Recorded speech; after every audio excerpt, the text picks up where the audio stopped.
بینەرانی شارپرێز ئەم کاتتان باش لە ئەڵلقەیەکی تری بەرنامەی ئارمادا هاتمەوەلاتان. لە بەرنامەی ئەم جارەدا میوانداری خاتونێکی سیاسیمان کردووە، خاتونێکی چالاکە لە گۆڕەپانەکەدا، ئەویش خاتوو ڕێزان شێخ دلێرە. خاتوو ڕێزان ئەم کاتت باش. هەموو کاتێک باش لاانە خانگیان زۆر سوپاس بۆ تۆ بۆ شارپرێز. سپاس بۆ تۆش، سپاس بۆ ئامادەبوونیشە. خاتوو ڕێزان ئەمەوێ بۆ پرسیارە دەست پێ بکەم. ماوەیەک بەر لە ئێستا زۆر مەشغوڵی کەمپینێک یان بڵێن پرۆژەیەکن بە ناوی من ناوی دایکمە. ئەم پرۆژەیە گەشتێکی و دوا قۆناغی لەکوایەوە ڕێکارەکانی گەشتۆ بەچی پێم خۆشە. هەر ئەمڕۆ کۆبنەوەمان هەبوو لەسەری دەستەکانە خۆش بێ. زۆر سپاس. بەڕاستی کەمپینێکی گرنگە. ئێمە ئازانین کە بە تایبەتی لە دوایەوەی کە داعش هات ناوچەکانی داگیر کرد و بە تایبەتی ژنان و کچانی ئێزیدی ئەزانین چیان بەسەر هات و وەزعیان چەنە خراپ بوو. هەر داعش بە کۆی گشتی ئەگەر باسی وانیش نەکەین، باسی داگیرکاریەکەین، هەر کاتێک هەر گروپێک تیرۆریستیە وڵاتێک داگیرەکە، ئەکیت هەندێک لێکەوتەی هەیە کە لێکەوتەکان زۆر خراپن. یەکێک لەوانە ئەو مناڵانە بێکە لە ئەسنائی اختصابکردنی ژنەکان، فڕاندنی ژنەکان لە دایکە بن کە باوکەکانیان معلوم نییە و دایکەکانیان وجودی هەیە. ئەمە شێمازانین لە بەپی قانونی کارتی نیشتیمانی کە هەمانە هەر مناڵێک ئەگەر لە دایک بێت لە دەرەوەی هاوسەرگیری، ئەو مناڵە ئەبێت مناڵەکە لە دایک بوو بە لە دەرەوەی هاوسە دایکەکەشی معلومی ئەو مناڵە بێتە ئیسلام. زۆر کات ڕەنگە هەندێک لەوانە مەسیحی بن، ئیزیدی بن، ڕەنگە حەزکەن مناڵەکان بۆ خۆیان بێ، بە ناوی خۆیان بێ، خۆیان پەروەردەی بکەن. ئیتر ئەمە هەر بێجگەلۆژ لەناو کۆمەلگای ئێمە کێشەمان هەیە، ڕەنگە لە نەتیجەی دەستدرێژیکردن چەنەها مناڵ لە دایکە بێ بە ساڵانە. ئەم مناڵانە بە هەمان شێوە باوکێکی وەهمی بۆ دانێن و ئەم دایکە ڕەنگە حەز بکا بە ناوی خۆیەوە بێ و مناڵە. لە بەرەوەی من ئەم پرۆژێمان هەر لە سەرتاوە زۆر سوپاس بۆ ڕێکخراوی PDO بەهارخان و چەند ڕێکخراوێکی تر و هەروەها ئەندامانی پەرلەمانی، چەند ئەندام پەرلەمانی کوردستان هی دەورەکانی پێشووتر و ئێمە توانیمان پێکەوە پرۆژەکە باز لە تعدیلکردنی یاسای بیتاقی وەتەنی واتە کارتی نیشتیمانیەکە کە یاسایەکی فیدراڵیە. ئەتوانم بڵێم ئێمە پرۆژەکەمان ئامادە کرد، دوایەکە لەگەڵ مامۆستای زانکۆ و مامۆستای شەریع و ئەمانەیە هەموو تاوتوێکراوە لایەنە قانونیەکان هاتنە پەرلەمانی عێراق، لەوێ لەگەڵ لیژنە تایبەتمەندەکانان دانیشتنمان کرد. دواتر کۆتا ئیشمان و هەژۆمان کۆ کردەوە لە ئەندامانی پەرلەمان، خراوەتە بەردەمی سەرۆکایەتی پەرلەمان بۆ ئەوەی هەتا ڕۆژێکی بۆ دامڕێەوە ئەوەی کە خوێنەوەیەکەمی بۆ یاساکە دەرنەچوو. ناجارێت تەنها پرۆژێ و بەڵام مەرحەلەیەکی باشی بردۆتە. هیواتان هەیە کە بگاتە بنبەست؟ واللهی ئێمە ئەڵێن چونکە لەبرە لە کاتی خۆیان کە یاسای بەداخەڵم بۆ قەرەبووکردنەوەی ئێزیدیەکان دەرچوو، ئەو کاتە لەو یاسایە ئێمە کێشەی مناڵەکانمان پێ چارەسەر نەکرا. لە بەرەوەی کێشەکە تەنها ئەو بوو کە لە مادەی 26 کارتی نیشتیمانی بازنەوەکە ئەو مناڵەکە لە دایک بوو بێ لە دەرەوەی هاوسەرگیری بێ، مناڵەکە ئەبێتە موسڵمان. لەبەرەوە ئەوانیش قبوڵیان نییە مناڵێکی موسڵمان بەخێو بکەن، حتا ژنێکی مەسیحی قبوڵی نیە مناڵێکی موسڵمان. من کە خۆم مسلمانم قبوڵم نییە مناڵێکی مەسیحی بەخێو بکەم. مەسەلەکەم ئەلەوەیە لەگەر بینە سەرەوە هەر کەسە بپێی دیانەتەکەی خۆی و بەپێی ئەو بیرڕای خۆیەتی ئەوێ مناڵەکەی خۆی بەخێو بکە. باشە ڕێزان خان، وەکەوەی تۆ ئەندامی پەرلەمانی عێراقیت، دۆخی ئێستای عێراق لە چه ئاستێکدایە لە کاتێکتا لە بەردەم هەڵبژاردننی پێشوەختەدایە؟ حتا بڵێ دۆخێکی خراپی هەیە. ئێمە ئازانین کە باز لە هەڵبژاردنەکەین هەمیشە هەر یەکێک هەر تاکێک تەمەنایەوان کە هەڵبژاردنێکی پاک بێ، دوور بێ لە تەزویر، وەکو لە ساڵی 2010 هەموو بینیمان کە چۆن تەزویر کرا لە هەموو سەرتاسەری عێراقا بە هەرێمی کوردستانیشەوە، کەمە تەئسیرێکی زۆر خراپی لە زینی خەڵکە بەجێهێشتووە. بارودۆخی عێراق بە کۆی گشتی خراپە، بارودۆخێکی ئابووری خراپمانەوە تا ئێمە لە هەرێمی کوردستانە بە چەند مەرحەلەی زۆر قورسمان تێپەڕانوە. اینجا دوایەوە بابەتێکی تریش کە گرنگە باس لە چەکەکەین، چەکە تا ئێستا نەگەڕاوەتەوە دەستی دەوڵەت لە دەستی حیزبە سیاسیەکان و حیزبە سیاسیەکانیش میلیشیایان هەیە کە ئەمە زۆر قورس و سەختە. ینی تۆ کاتێک کە ئەڵێ من هەڵبژاردنەکەت چۆن ئەگەر ئەو میلیشیا وجودی هەبێ چۆن دەست ناگرێ بەسەر سندوقەکانی دەنگدان، چۆن دەست ناگرێ بەسەر بنکەکانی دەنگانە. ئەی ئایا ئەو کەسانێک کە شۆڕشیان کرد بۆی حکوومەتی تازە هەڵبژێنراو کە پیانەوترێ سواری تشرین خۆیان ئەوانە بەشدارن هەتا ئێستا زۆربەی زۆریان بەشداری هەر بە ڕسمی خۆشیان لێمە بەشداری هەڵبژاردنێ ناکەین کە ئەو حیزبە سیاسیانی پێشتر دەستێکی ناشرینیان هەبوو لە بەڕێوەبردننی وڵاتە و دزیان کردو سەرۆت و سامانی ئەم وڵاتیان بە فڕۆیاوە ئێمە ڕازی نابینجار ئێستا گەر بزانین ئێمە لە ناو پەرلەمانان ڕەنگە بەشێکی زۆر کەممان خۆی تەرشیح نەکردبێتەوە هەموو ئەو پەرلەماندارانەی پێشتن و هەمان حیزبی سیاسی سەرساحی سیاسیەکە هۆکار چی ینی دووبارە خۆیان هەڵ ئەبژێرنەوە خۆی پەرلەمانە گەر باسکات پەرلەمان پێویستی بە خبرەیە هەر کەسێکی تریشنی ئەبێەوە بزانێت لە دنیا شاوە ینی ئێمە ئەگەر بڕۆینە وڵاتەکانی تریش سێکەم بەڵام مانایەوە نیە تۆ پەرلەمانێکە کەسێک هەڵەبژێرێ کەسێک بەجددی ئیشکا بۆ چونکە دڵنی خەڵکە ئیش بکە بۆ داواکاریەکانی خەڵک یاسا دابنێ ڕقابە بێ بەسەر حکوومەتەوە بەڵام ئایا ئێمە واین بە پێچانەوە من پێتەڵم نەخێر ئەسڵەن هەر دا ئەم دەورەی پەرلەمانێ دانیشتنی پەرلەمانیش زۆر کەم بووە ئیشکردن زۆر کەم بووە زۆربەی زۆری ئەتوانم پێڵام بەداخەوە کە ئێڵێم ئەوانەی کە لە پێشتر تۆڵم نەکەڕ بڵم لە سیاستە ئەو کەسانن کە پیانەڵێن بزنسمان ئیشیان کردووە لە دەڕەوەی و سیاسەتی ئابوووریان بەڕێوە بردو بۆ خۆیان سیاسەتێکی فاسد ئێستاوانە بوونەتە پەرلەمان کە پێویستیان بە حەسانە بووە زۆر لەمانە تەسیرێکی خراپی بەجێ ڕزان خان تۆ خۆت وەکو خودی خۆت گومانەکەی ئەم هەڵبژاردنە هیچ باشتر نەبێت لە هەڵبژاردننی پێشووتر بە پێچوانەوە من یەکێکم لەوانەی کاڵم زۆر خراپترە بێت لە 2010 چونکە ئێستا لە پێشترا کە ئێمە پەرلەمانتار بووین ئەندامانی پەرلەمان وەکو ئێستا نەبوون ئەوەندا بەبێ ئەوەی شەرم بکەنەوەی کە فەساد هەیە بەبێەوەی شەرم بکەنەوەی کە ئیستغلالی ماڵی دەوڵەت بکەن بۆ خۆیان ساگەر سیریان کەی زۆربەی زۆری ئەندامانی پەرلەمان ئەسڵەن وەزارەتەکانیان ئیستغلال کردووە محافظەکانیان ئیستغلال کردو محافظیان ئیستغلال کردو بۆ ئەوەی کە دیعای انتخابی پێ بکەنەوە تا سەرۆکی پەرلەمان بۆ دیعای انتخابات دەچێتە ناو شارەکانەوە شارێکی وەکو مووسڵ کە ئازارین ئەچێت بە ئیسراحەتی خۆی لە مفەوەزەی خەڵک ئەگۆڕێ تعاملەکەی وەکو ئەوەی کە سەرۆکی حکوومەت بێ مازانین سەرۆکی پەرلەمان هەندێک ئیجراءات صلاحێتی ئەو نیە صلاحێتی سەرۆکی حکوومەتە ئایا ئەمەی کە بەم شێوەیە دیعای انتخابات بۆ خۆی بکا کە سەرۆکی پەرلەمان بێ لە جیاتی بێت ئیدارەی پەرلەمان باو ئەم هەموو کێشە و مەشاکل و یاسایە کە پێویستە کادەریکەن یا ئیشی ئەوەیە دانیشە بە محافظەکانە ڕاکا بۆ دیعای پەرلەمان ڕێزان خان کورد ئەتوانێت هەمان پێگە و ڕۆڵی خۆی لەم هەڵبژاردنەیە ببینێتەوە نەخێر ئەگەر کورد وکو ئێستاکەی بینین ئێمە زانین پەرتەوازەیە هەر حیزبێکی سیاسی خۆی ڕاستەیکەتی نیشتمانی کوردستان و گۆڕان پێکەوە لیستێکیان هەیە ئێمە لە ناو هەرێمی کوردستان ئەوکو خۆمان کێشەمانیان 48 کورسیمانەیە ئەو 48 کورسی ئەهێنینەوە بەڵام ئیتر چه حیزبێک زۆرتر ئەهێنێ کەمتر بهێنێ ئەوە زۆر کێشەنیە بەڵام ئێمە ناوچەکانی دەرەوەی هەرێمی کوردستانمان ناگرنگە خانەقینە مووسڵە کەرکووکە ئەمە توانین لەو ناوچانەیە وەکو پێویستنی خۆمان نتوانیوە کارێک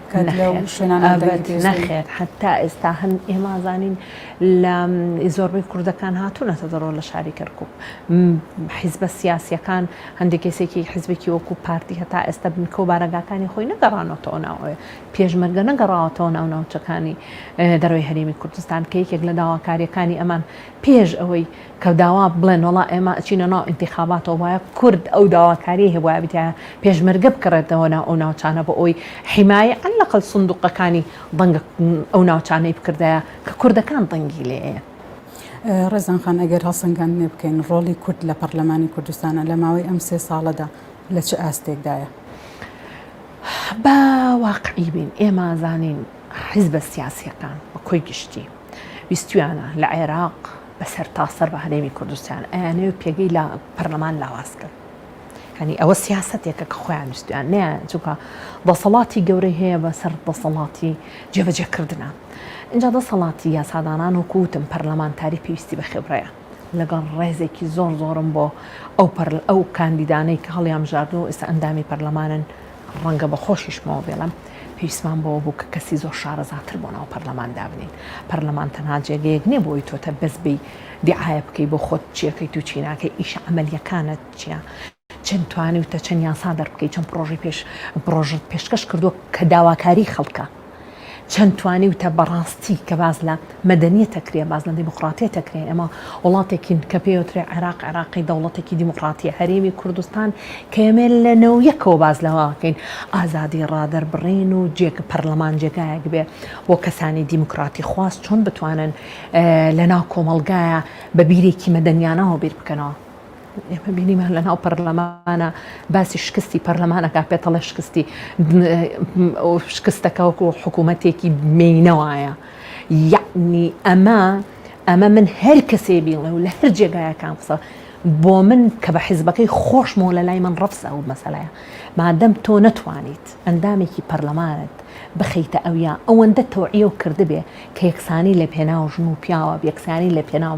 مافەکانە ژن چۆن ڕێزی لێگری کە سەرۆکی پەرلەمانەکە دژنە تۆ بۆ بتوانی ئەو لەفزە بەکارمێنی ناو پەرلەمانتر تۆ تا چاوەڕوانی پەرلەمانی چی یعنی تەنها قسەکردنە ئەمە بە هەموو حیزبەکانەوە بە هەموو کاندیدانی لەوێکەدایان ناوە ئەینا من وەکو سەرۆکی پەرلەمان باخۆم بەواقعی بڵم ژنێکی زۆر بە ئیمکانێتە ژنێکی بەتوانایە بەڕاستی کەسێکی قانونیە بەڵام نەپاڵ پشتەکانی نە مجتەمەعەکەت نە ئەندامانی ناو پەرلەمان بە کۆی گشتی ڕێز لەو قادایاگرن نە حیزبەکەی خۆشم وەکو پێویستوانوێتی وەکو سومبلێک ئەو ژنە بێڵێتەوە بتوانێت ببێتە نمونە بۆ ژنان کە ئەو پێگەی بەدەست گەشتووە. ڕێزان خان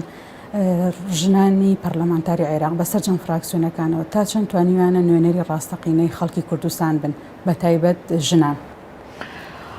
واللهی ئێمە گەر بڵێن ژنان نوێنەری خەڵکی کوردستان بین ئێمە جارە عەدەدمان کەمە وەڵام بڵێم نمونەی ژنان بین و بین بەڕاستی مەسەلەکەی ژنان زەخکەینەوە پێتەڵم نەخێر کامەوە ئەو حیزبە سیاسیانە و خۆشت ڕەنگە ڕۆژنامەنووسی چالاکوانی هەرچێک ئەزانی کە چەندێک مەسئلەی ژنانمان لەوێ زەق کردبێتەوە نەخێر زۆر ئاساییە هەر بەعام کوتلە کوردیەکان ئەم جارە خۆیان کە خۆم دوای ساڵێک 2 ساڵ بەڵام گەڕاومەتەوە لەگەڵ دەورەی پێشووترا فەرقیان زۆر بوو دەورەی پێشووتر کە حتا مشارەکەکان مشارێکی سیاسی بوو وەکوی کە تۆ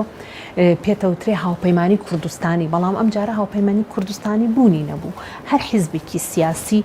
لێکجیابوونەوەی هەبوو هەر حیزبێکی سیاسی گۆڕان تەبینی دوانین بوو بە معارەزە دوانی ماوەتەوە نازانم ئیتر بەم شێوەیەوە ئێمە ڕەنگە دوای ئەوەش ئێمە ژەگەر بچینەوە پەرلەمان و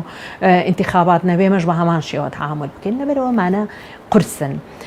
یەک مەسەلە زۆر گرنگە کە تۆ چیتە بەغدا ئەبێ مەسەلەی نەتەوایەتی و کوردایەتی و چی بۆ ناوچەکانی دەروی هەرێمی کوردستان گرنگە تۆ ئیش لەسەر و بابەتانە بکەیت لە کۆی مەسەلەکەشە من وەکو ژنێک لەسەر ئاستی عێراق چ نەتوانم ئەو مەبدەئی کە خۆم هەمە بەرەو یەکسانی جەندەری ئەو یاسایانەی کە بەڕاستی تومتیژیەکرێ بەرامبەر بە ژنان کە لە ناو یاساکانە خۆی تومتیژە چەند نتوانم جودێکی تەواو بکەم بۆ تعدیلکردنی ئەو قانونانە ئایا حیزبە سیاسەکەی من ئەو کوتلە سیاسی من چەند پاڵپشتم بۆ ئەم مەسەلانە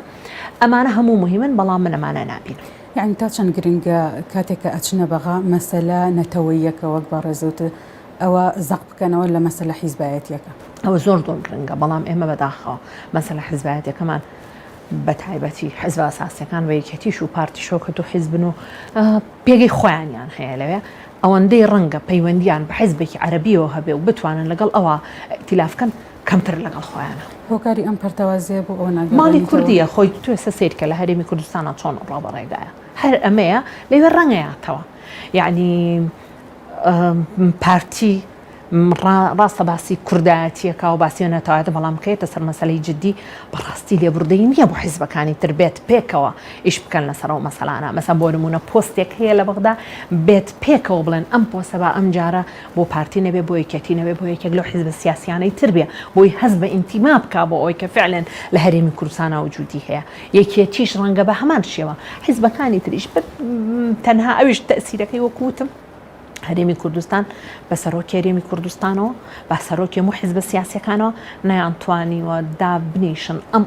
ئەندامانی پەرلەمان کۆبوونەوەیان پێ بکەن فعلەن ئێمە مەسەلەیەکی گرنگمانەیە هەر کێشێکی ناوخۆیشمان هەیە و پێویستە بەوەی لە ناو هەرێمی کوردستان ئێمانسان ئەتوانینەوە کێشانە چارەسەرکەین دەرەوەی هەرێمی کوردستان کێشە نەتەوایەتەکان مهمە بۆ نمونە جێبەجێکردنی مادەی 140 گەڕانەوەی هێزی پێشمەرگە بۆ ئەو ناوچانەی دەرەوەی هەرێمی کوردستان هەموو ئەم مەسەلانە کە مەسەلەیەکی ئەساسی بەڵام تۆ لە کاتێک سێرەکە ڕەنگە حیزبێکی سیاسی سیاسی ئەوەندەی پەیوەندی هەبێ بە حیزبێکی عەرەبیەوە بۆ ئەوەی کورد نەگەڕێتەوە ناو کەرکووک یعنی پەیوەندی نییە بەوەی کە من وەکو خۆم بێم پێکەوە چۆن ئیشکەم لەسەرەوە مەسەلەن بەداخەوە پێگەیە هەموویانەیانەوێت پێگەی خۆیان بەهێزکەن لە هەر جێگایەک بێ نەک پێگەی کورد بەهێز بێ ئەمە نەک تەنها لە ئێمەیە وجودی هەیە ئەمە ئەتوانم بڵم بۆ سونەش بە هەمان شێوە وجود ئەم دیاردە هەیە و بۆ شیعەش کە ماڵی شیعە ئەڵێن ئێستا پەرتەوازە بۆ بە هەمان شێوەیە یعنی ئەوەندەی حیزبە سیاسیەکان ئێستا ئەیانەوێت پێگەی تاکی خۆیان وجودیان هەبێ و بتوانن زۆرترین پۆست و زۆرترین لەو جێگایە قوتی خۆیانەوێنە بیرڕەوە ناکەنەوە فعلا مەسلحەتی شعب گێل چی ئەوێ پێکەوە ئیش بکەن بۆ ئەو مەسەلا ڕێزان خان ینی بە شێوەیەکی گشتی باس بکەم ئەو نوێنەرە ژنانەی کە لە بەغانەوە لەگەڵ ئەو خانمانەی تریش کە لە سێکتەرە جیاوازەکانە لە حکوومەتی عێراقیە ئیشەکەن بۆچی تا ئێستا نەتانتوانیوە ینی گروپێک یان بڵێن چۆن پرۆژەیەک حازر بکەن تایبەت بێت بە ژنان بگاتە ناوەندەکانی ناوخۆی و جیهانیش ئەگەر مەبەست ژنانی ناو پەرلەمان بێ بە خۆی گشتی کورد و عەرەب ئەگەر مەبەستتەوە بێ مەبەستم زیاتر لە کوردەکان ژنە کوردەکان ئەگەر تۆ باسی بکەیت تۆ لە هەرێمی کوردستانە ئەنجومەنی باڵای خانمانت هەیە حیزبە سیاسیەکان مەسەلەن ژنانە بەشدارە لە ناو حکوومەتە بەشی خۆی ناڵەن زۆر چونکە سێ ژنیتیان لە هەژدا وەزارەت سێ ژنت هەبێ هەر زۆر کەمە ینی بەجددی زۆر کەمە وجودەکەی بەڵام وی سەرۆکی پەرلەمانە ژنە لە پێگەکانی ترا ئەنجومەنی باڵای خانمانت هەیە ئەمانە هەموو وجودیان هەیە ینی ئەگەر مقارنەیکەین بە مەسلەی ژنان و ئیشکردن لەسەر مەسلەکانی ژنان و توم و تیژی ئەمە یاسای ڕێگرت لە توم و تیژی ژنانمانێت تعدیلکردنی قانونی ئەحوالی شەخصیمان هەبووە لێرە لە 2010 هەموو ئەوانە بەڕێوەبەرایەتیەکانمان هەیە هەموو زۆر جیاواز ئەگەر بڕۆیتە دەرەوەی هەرێمی کوردستان لەبەرۆ ئەم پێگەی کە ئێمە باسەکەن زیاتر لە ناو هەرێمی کوردستانە تۆ ئیشی لەسەرەکەیت وەکو کورد چونکە تۆ بەقوتری لەوێ بەڵام ئەوەی کە دڵدانەوەمان هەبێ فعلەن توانی بێتمان دڵنگێک بین لەناو پەرلەمانی عێراقا بە جوهد ئیش بکەین بۆ یاسانی کە لێرە ئێمە هەمانە و لەوێ جارێکی تر دەری بکەین و یاسای ڕێگرتن لە تونتیژی خێزانی بەڵام بە حکومی حیزبە ئیسلامیانە ئەوەندە مسەیترن لەسەر پەرلەمانەوە حەت تەنانەت ژنەکانیان بە عەقڵێکی پیاو ساڵیاریەوە ئیشەکەن لەناو پەرلەمانە ئەمە تەسیری گەوری داناو بۆ ئێمەش کە ناتوانین من ئەو دوو دەورەی پەرلەمانی پەرلەمانتارم نەمانتوانیوە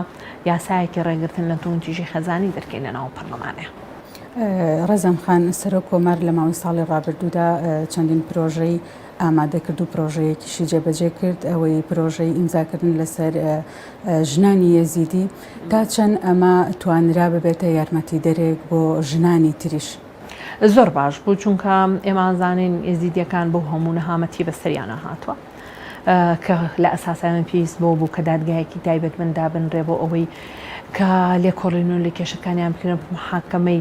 تاوانباران بکرێت بۆی قەزیەکانیان بێتە قەزیەکی یاسایی کە کاتێ بەڵگەکان کۆکرێتەوە بۆ سبینێت و ئەم بەڵگانە بنێریت باز لە جینۆسای دەکەین کە ئەم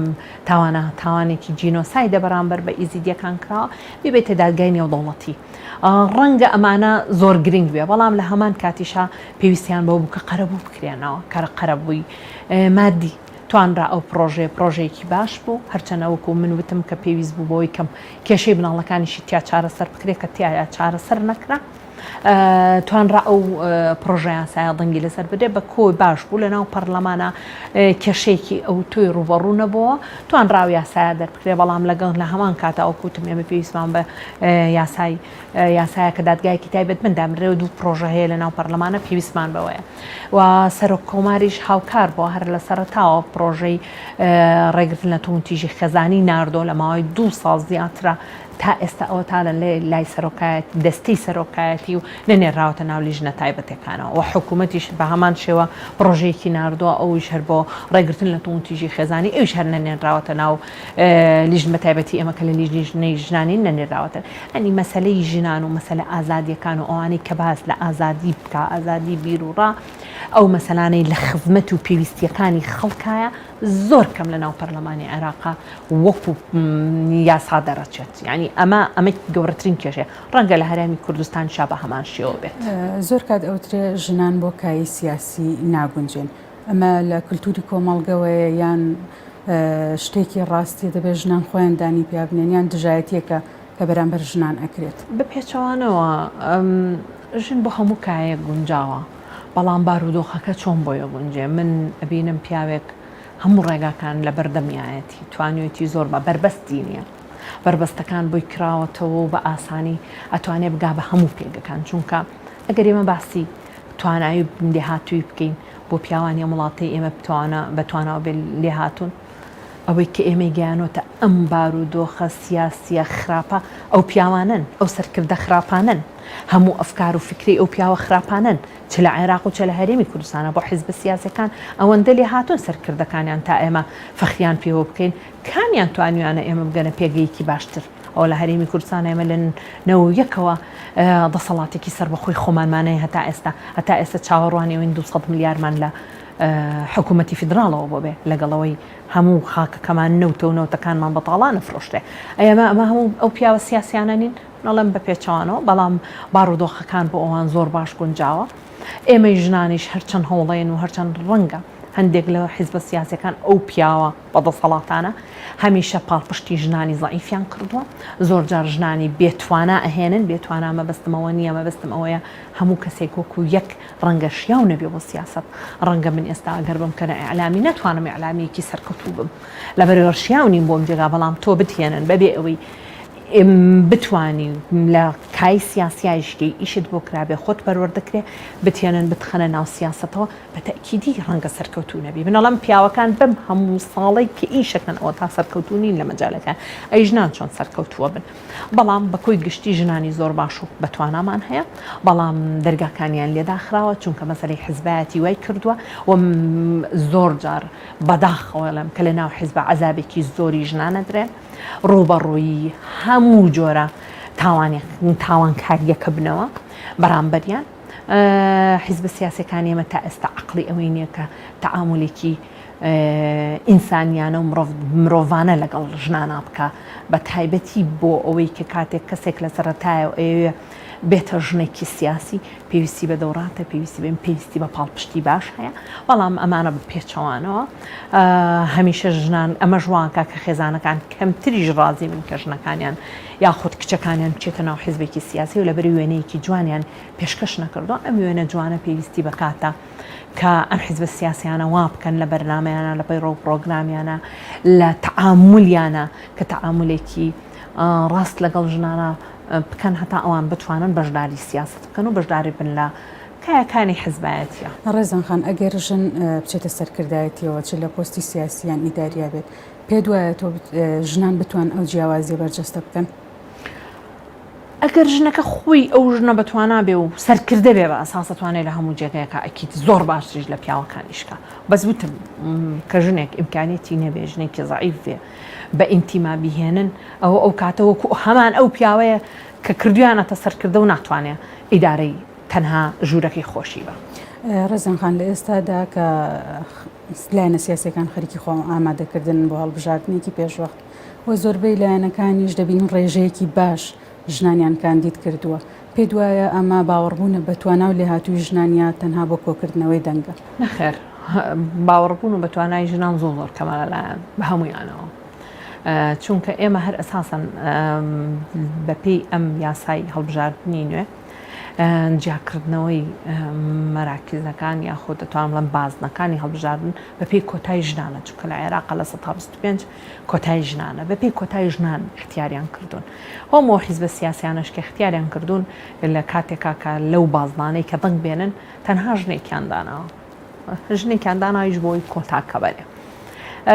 ئیتر چنێک گەڕاوم بە دوای کە ژنێکی باش بە ژنێکی بەتوانا بێ و فعلەن سبەینێ بتوانێ بە دەنگێکی ژنانەوە لەوێ کار بکەوە، بڕوای بە یەکسانی هەبێ و بڕوای بەوە بێ کە لە عێراق دنیای کێشەی هەیە بەرامبەر بە ژنان، وەکوەوەی وتم کە تۆ نەتوانێەوە تا ئێستا یاسایەک دەربکەی نمونەی ئەو نمونەی کە مهمەوەمە لە هەرێمی کوردستانە ئەگەر بەڵام ئەنجومەنی وڵای خانمانمانە ئیتر هەر خەلەلێکیشی هەبێ یاسای ڕێگرتن لە تونج نەمانتوانێت ئەم نمونانە بەرینە ئەوێ بە جددی ئیشی جددی لەسەر بکەین و نەک تەنها ژنان هەموو کوت لە کوردیەکان پێکەوە بە ژن و بە پیاوەوە ببینە هاندەرێکی تاو بۆی ئەو یاسایە دەربچێ، بەڵام نەخێر تەنها دەنگێک دوو دەنگ سێ دەنگ یاخود جێگری دووەم بەڕاستی لەگەڵ ئەمایە بە جددی ئیشکردن ئەو ئیشکردنەمان نەبینەوە بۆ مەسەلەی ژنان لە ناو پەرلەمانی عێراق لە ژنێکە بێت ئیشێک بکات کۆمەڵێک بربەستێتە ڕێگەی و بۆ دەربازبوون لەم بربەستە ژنان چی بکەن کە بتوانن بگەن بەو شوێنی کە خۆیان بەستیانە. بربەستەکان زۆرن ئێمە هەتا عەقڵی پیاوەکانمان قەناعەتیان بەوە نەبێ کە یەکسانی ئەبێ هەبێ لە نێوان ژنان و پیاوانە، یان یەکسانی مەسەلەیەکە کەیتر تۆ لە هەموو تەعامولێک تا هەبێ بەکاری بێنی، قەناعەتت هەبێ کە ئەو ژن لەگەڵ تۆیە پێویستە لە ناوم کۆمەلگایە دەوری جددی هەبێت. ئەمانە هەموو ئەوانن کە تۆ یەکێک لە ئەساسیەکانەوە کە تۆ ڕێگریەکان کەم بکەیتەوە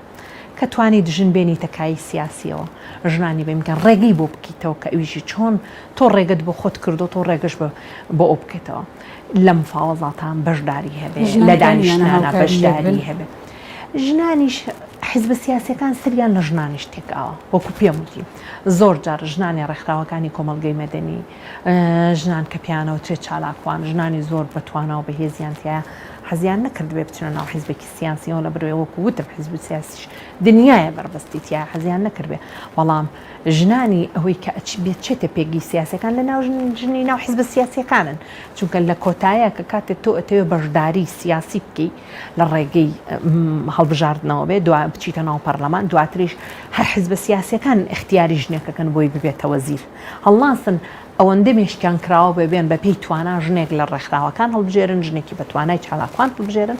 لەبەرەوە ئەمانە بربەستی زۆرن بۆ ژنانی دەرەوەی حیزب سیاسەکان ئەوانشی لە ناو حیزب سیاسەکان نۆکوتم سەرکوتکردن زۆرە بەداخەوە ئەڵێم ڕەنگە ئیهانەکردن زۆر بێ لە ناو حیزبی سیاسە ڕەنگە زۆرێک لە ژنەکان بۆمانەوە پێگی خۆیان واز لە ماف و داخوازیەکانی ژنانە بێنن لەگەڵیانە، چونکە من زۆر جار دانیشتنم هەبووە لەگەڵیانە من هەمیشە لە هەموو مەسەلەیەکە بێ باسم لەوە کردو کە ژن و پیاوە بێ وەکو یەک بەشدار بێ لە مەسەلانە ئێمە وەکو ژن کە کاتێک من ئەمەوێ بەشداری سیاسی بکەم بۆ بوونی پێگەی خۆم نەک بۆ ئەوەی کە خۆم وەکو ڕێزان لەو پێگەیە بەشدار بم بۆی بتوانم هاوکاری ئەو ژنە بم کە لە ماڵەوە دانیشتووە کە چاوەڕوانی من و تۆ ئەوە بتوانێت بە یەکسانی لە ناو خێزانەکەیە تەعاملی لەگەڵا بکرێت و تیژی بەرامبەر نەکرێت، بەڵام بەداخەوە زۆر لە ژنە سیاسیەکان کاگەنە ئەم پێگانە پێیان شەرمە باز لە ژنبوون و مافەکانی ژنان. ڕێزان خان بەردەوام کوشتنی ژنان هەیە و ئازاردانی ژنان هەیە لەسەر جەم ناوەندەکانی شاوە لە ماڵەکانە لە کۆمەڵگە بەعام چی بکرێت بۆ ئەوەی ئەم تند و تیژیانە ئەم دیاردانە بەرەو کەمبوونەوە بچێت؟ بەتەکیدی ئێمەزانێت تند و تیژی تەنها واز لە لێدان و کوشتنەوە هەموو ئەمانە بابەتێکی زۆر زۆر ئەساسین کە ئێمە لە 2001 ماسی لەکەین لە هەرێمی کوردستانە، یعنی هەتا ئێستا ژن لەسەر شەرەفە کوژرێ، هەتا ئێستا کچێک لەسەر مۆبایلێک ئەکوژرێ بەداخەوە ینی لەگەڵ ڕەنگە نامەیەکشی بە هەڵە بۆ هاتبێت. ئەمە تۆ لە کۆمەلگایە کاژی چەند باز لە ڕۆشنبیری خەڵک ئەەکەین چەند باز لەواکەین کە تەوعی خەڵکە کرێ لەلایەن بەڕێوەبەرایەتی بەدواداچوونی تونتیژی ڕێگرتن لە تونتیژی ژنان ئەنجومەنی باڵای خانمان ڕێکخراوەکانی کۆمەلگەی مەدەنی هەموو ئەمانە بە تایبەتی ئەگەر بژین لە ناوچەی سلێمانی و دەڕۆی سلێمانی و هەرێمی کوردستانیش بە کۆی گشتی ڕەنگە جیاواز بێ لە ناوچەکانی تری عێراق، بەڵام لەگەڵەوەشە هەر بەردەوامە تونتیژەکان ئەمە پێویستی بەوەیە کاڵۆستێکی جددی لەسەر بکرێ. ئایا ئەم کارانەی کە هەتا ئێستا ئەکرێ خەلەلی تایە؟ ئایا حیزب سیاسیەکان بە جددی بەرنامەیان بۆ ئەوە هەیە کە ژن بە ڕۆژانە ئیهانە بکرێ پێگەکانیان؟ ئایا حکوومەت وەکو خۆی بە جددی بەرنامە ڕێزی لەوە گرتووە کە ئەنجومەنی باڵای خانمانی داناوە بە بێ یاسایەک فعلەن ئەم ئەنجومەنە دەورێکی جددی هەبێ بۆ ئەوەی کە هاوکار بێ بۆ تەوعیەکردن و بە بەهێزکردنی توانەکانی ژنان؟ منەڵم بە کۆی گشتی هەم حیزب سیاسیەکان هەم سەرۆکی حکوومەت هەم سەرۆکی هەرێم هاوکار نێن بۆ مەسەلەکانی ژنان، تەنهاوی لە هەرێمی کوردستانە ئەگوزارێ بەداخەوە ئەڵێم ڕەنگە هەندێک قەنەعەت بێ، بەڵام قەنەعەتی جددی و ئیشی جددی بەرەو یەکسانی و بەرەو ئەوەی کە من دەرەجە دووم ببمە دەرەجە یەک هەتا ئێستا لە هەموو پێگەکانە کە پۆستێکی شێن بە منی ژن وەکو خێر ئەممەنێ، ینی ئەوە ئەو من ئەو پۆستەم کردووە ئەگەر باس لەرێ هاتووی بکە ڕەنگە ئەو ژنە زۆر زۆر لە هاتووتر بێ وەکو لەو پیاوەی کە قیادەی حیزبەکەش. دادگاکان نابنە هۆکارێ بۆ ئەوەی کە لە ژێر هەژمۆنی حیزبەکانان و نەیانتوانیوە کەیسی ئەو ژنانە کە تووشی تند و تیژی ئەبن تووشی کوشتن ئەبن ببەنە پێشەوە؟ خۆی کوشتنی ژنان هەمیشای لێنێمە بکوژی ژنان زۆربەی زۆریان لایەنە سیاسیەکان یاخود حیزبەکان ڕەنگە کەسان لە ناو حیزبەکانە پاڵپشتیان بکات چونکە کە باسەکەی لەسەر شەرف کوشتێتی ئەوی پیاو کە ئەڕاتە لای حزبێکی سیاسی وەکو پیا و دیفاع لە پیاوەکە بۆ ئەوەی کە شەرەفی و پیاوە پارێزێ لای ئاساییە ئیتر ئەو بکوژە بە هەر هۆکارێک بێ ڕێگەی پێبا دادگاکانیش ئەکەوێتە سەر فکر و عەقڵی ئەوەی ئایا فعلەن دادگاکانی ئێمە بەرەو یەکسانی ڕۆشتۆ قەناعەتی بەوەیە کە ژن لەسەر شەرف نابێ بکوژرێ ئایا بە جددی ئیشەکە لەسەرەوە منەڵێم نەخێت دادگاکانی هەرێمی کوردستان نەک بەسەلەکە پەیوەندی بەوە بێ ئەژمۆنی حزب ئەزمموی پیا و سالاری لە ناو دادگاکانە تا ئێستا بڵاوە لە ناو داواکاری گشتی هەتا ئێستا بە فکرەیەکی بەرەو یەکسانی نەڕۆشتۆ ڕێزی لە ژن نەگرتووەکو پێویست تەنانەت ئێمە چەندێک کارمان کردو بۆ ئەوەی لە ناو ئەوەی کە کاتێک دادوەرەکان ئەبن بە دادوەری تازە و تەعینە بن بتوانن لە ناو دادگاکانە بە تایبەتی ژنانمان ئێمە چۆن بتوانن بە عەقڵێکی ژنانەوە بە فکرێکی ژنانەوە بەرەو یەکسانی ئیش بکەن لە داواکانیانە بەداخەوە زۆربەی زۆریان بە هەمان عەقڵیەتی پیا و سالیارەی ئەو ژنە ئیشەکە من زۆر جار کەیسم هەبوو کەیسەکان بە هەمان شێوەکە باسییان کردو کە چۆن ژنێکی دادوەر تەعاملەکە لەگەڵیانە ڕەنگە زۆر جار وتبێتم ئەمە مستەحیلە ژنێک بەم شێوەیە بیر بکاتەوە کە خۆی بزانێ هەموم کێشانەی ناو کۆمەلگا کە خۆی ژنە منی ژن تۆی ژن لە هەر پێگەیەکان لە هەر جێگەیەکە کە ئەزانین بارودۆخەکانمان چەندێ قورس و سەختە. ڕێزان خان کۆتا پرسیارم پێم خۆشە ئەو پرسیارە بێت تۆ کەسێکی چالاکیت هەم لە کوردستان و هەم لە عێراقیش دۆخی ژن لە هەرێمی کوردستان و لە عێراق لە چه ئاستێکدایە؟ لە هەرێمی کوردستان باشترە وەکوتم ژن هەرچۆنێک بێ هەرج پێگەیەک بێتوانێتی ئەنجومەنێکی باڵای خانمانەیە بێ حزبە سیاسیەکان ڕێکخراوەکانی کۆمەڵگەی مەدەنی دەورێکی زۆر جددیانە بۆ ژنانی چالاکوان لێرە بێ دەنگ نەبوون هەمیشە مۆقفیان هەبووە زۆر باشن بەڵام وەکولایانی حکوومەت فعلەن بەرنامەی حکوومەت بێ بەرەو یەکسانی بەداخەوە کە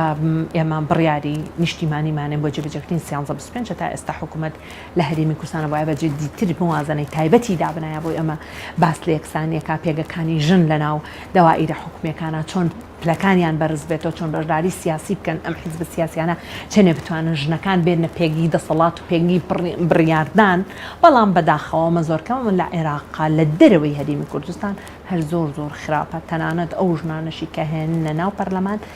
تەنها بە شێوە ژنن زۆربەی زۆریان بە عەقڵێتێکی پیا و سالاری ئەیان هێنە ناو پەرلەمان بۆ ئەوەی پێش بە زیاتی پیاوەکان دیفاع لە خۆیان بکەن بە زمان ئەو ژنانە بە شکڵێکی ژنانە دیفاع لە عەقڵێت و بیر و بەچوونی پیاوە. زۆر سپاس ڕێزان خان بۆ ئامادەبوونت خۆشحاڵ بووم بینەرانی شارپرێز زۆر شێوە هاتینا کۆتای ئەڵقەیەم جارەمان هەتا ئەڵقەی داهاتوو هەر شاد بن.